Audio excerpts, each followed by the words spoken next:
Esta pregunta es formidable, porque a la par que uno encuentra que es razonable y lógico hacerse este planteo, no hay nada en la realidad actual que nos lleve a pensar lo contrario.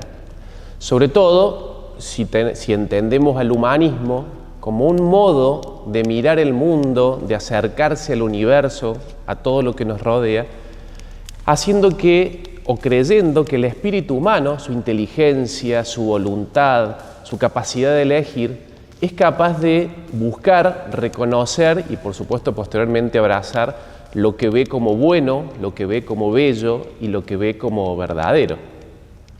Claramente ni bondad, ni verdad, ni belleza son intuibles de manera completa y de manera instantánea, pero sí podemos dar pasos aproximándonos a esas ideas.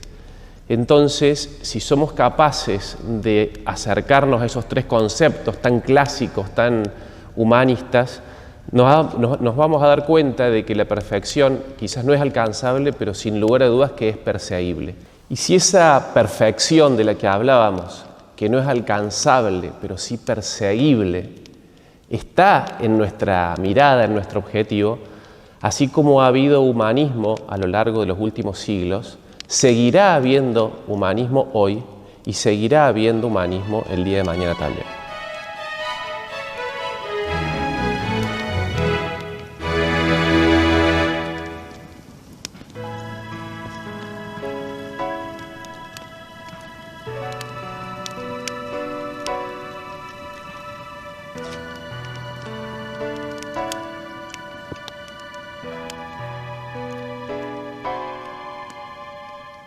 Bueno, es un tema muy complejo, ¿no? Y es un desafío para que sin lugar a dudas no están dadas todas las respuestas. Algunas las intuimos, otras las hemos empezado a construir y muchas otras irán siendo descubiertas a medida que transcurra el tiempo. Es un desafío. Y no el concepto de que haya saltos tecnológicos disruptivos, ¿no? A lo largo de la historia de la humanidad ha habido distintas revoluciones industriales, por ponerles un nombre genérico, desde aquel antepasado nuestro que por primera vez se animó a acercarse a tomar un palo con fuego después de que un rayo lo hubiera quemado, aquel otro que a lo mejor mientras sus colegas transportaban o bolsas o lo que fuere, material, mercadería, en sus hombros y él se puso a tallar un palo, un tronco, una piedra y creó la rueda. Y lo mismo con posterioridad, ¿no? Perfeccionamientos que nos llevaron a la electricidad, al teléfono, a la televisión. Bueno, muchos avances tecnológicos han sido disruptivos. Y cada vez además han sido más rápidos, digamos. Quizás transcurrió muchísimo tiempo entre alguien que domesticó el fuego y alguien que inventó la rueda y va pasando menos tiempo, cada vez menos tiempo, entre un salto tecnológico y el otro. Eso sin lugar a dudas que nos pone en jaque, nos incomoda, nos descoloca un poquito. Lo que cuando éramos chicos tardaba a lo mejor unos años en generalizarse en el uso de un hogar, y entonces teníamos tiempo de acostumbrarnos, etc. Hoy transcurre a un ritmo vertiginoso y eso es un desafío. Pero no es una diferencia sustancial, es accidental. El tiempo no hace a la naturaleza misma de la innovación, sino que es una de las circunstancias que de algún modo lo rodea. Entonces, si nosotros tenemos siempre muy presente que nuestro rol como humanos va a seguir siendo el mismo, aunque nuestras tareas cotidianas cambien, y el tiempo que a lo mejor empieza a sobrarnos, nunca nos sobra tiempo, pero el tiempo que empieza a sobrarnos porque ya no lo dedicamos a esta tarea que antes sí nos insumía horas de nuestro día, Si a ese tiempo lo usamos para cosas que son más humanas, estar con nuestros afectos, ayudar en una causa noble, cultivar nuestro espíritu, habremos aprovechado ese tiempo. Si por el contrario lo desperdiciamos en cosas que no son humanas, habremos desaprovechado una gran oportunidad. Lo del control, lo de las deepfakes y estas preocupaciones que todos tenemos, es un problemón, sin lugar a dudas, pero siempre ha habido, también a lo largo de la historia de la humanidad, gente que ha sido capaz de manipular buenas herramientas o de utilizar mal nuestras buenas herramientas. El ingenio humano siempre sale adelante, y eso lo tenemos comprobado y demostrado, y el marco normativo, que yo siempre digo que tiene que ser pensado a manera de marco y no de corset, nos tiene que ayudar a prevenir las consecuencias dañosas, incentivando comportamientos virtuosos y a sancionar las consecuencias dañosas o los comportamientos no virtuosos.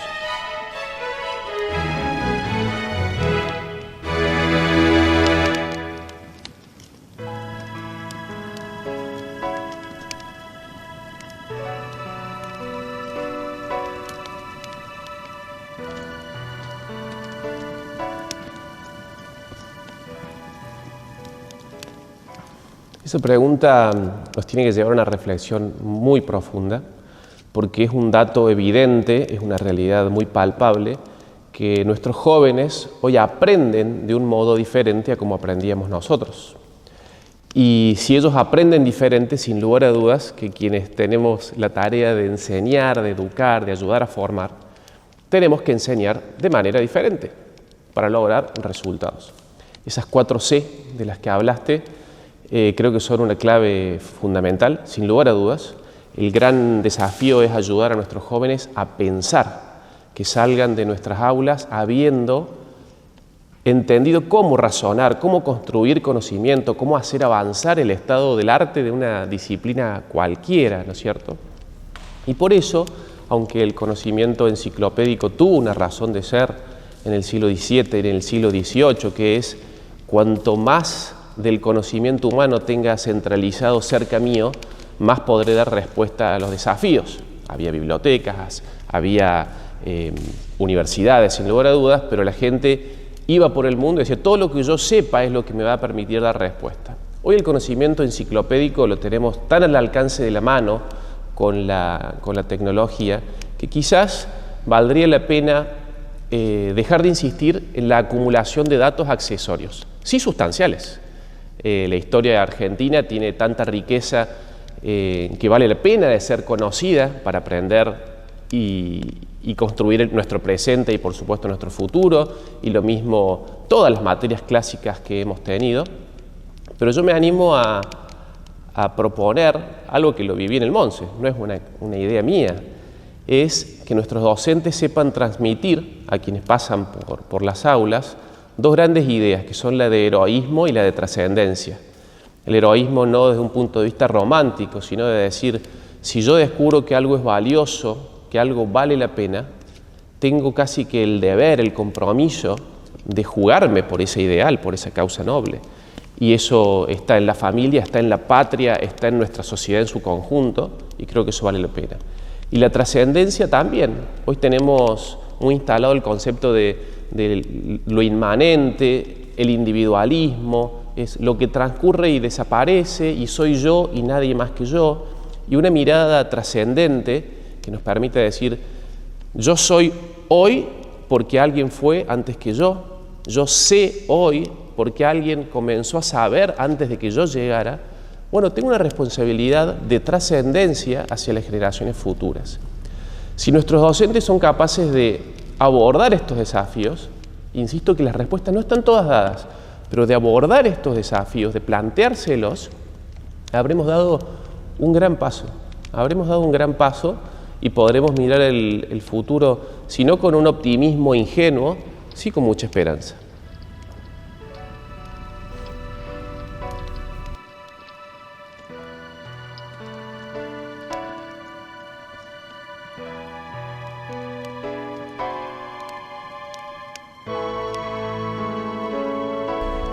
El mundo jurídico al que pertenezco, por mi formación de base, siempre ha tendido a estar, quizás por su propia naturaleza, que busca la estabilidad, la permanencia, la protección, siempre ha tendido a estar un poco por detrás de los cambios sociales, ¿no? Y muchas veces las normas han debido cambiarse porque la sociedad ya no las consideraba normas, ya no las consideraba derecho.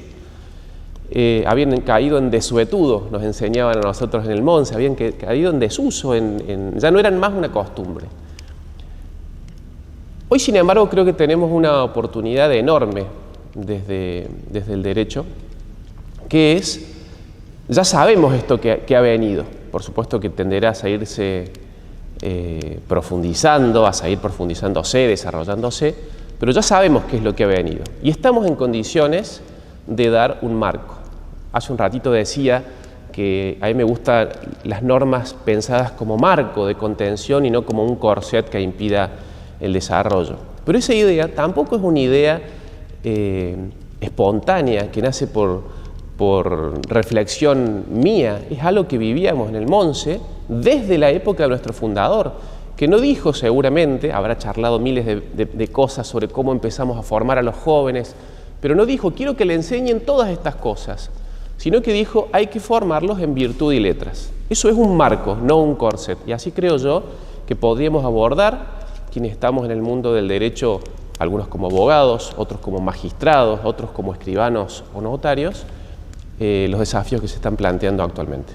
Qué misterio, ¿no? Nuestro futuro, que sin lugar a dudas puede ser vislumbrado, y sabemos que se construye con los ingredientes del pasado y del presente, con lo cual si conocemos el pasado y vivimos en el presente, no sería raro que empecemos a pensar nuestro futuro, pero es raro, es un misterio.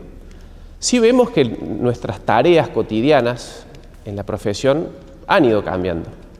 Cuando yo trabajaba como abogado, gran parte de las horas de mi día transcurrían entre pasillos de tribunales en los que yo dejaba expedientes a despacho y retiraba expedientes que el día anterior habían entrado a despacho. Llegaba a mi estudio y preparaba un escrito que luego presentaría el día siguiente. Y hoy no. Todo eso es de manera remota, virtual, a través de sistemas, se imprime mucho menos, con lo cual la tarea del abogado ha cambiado.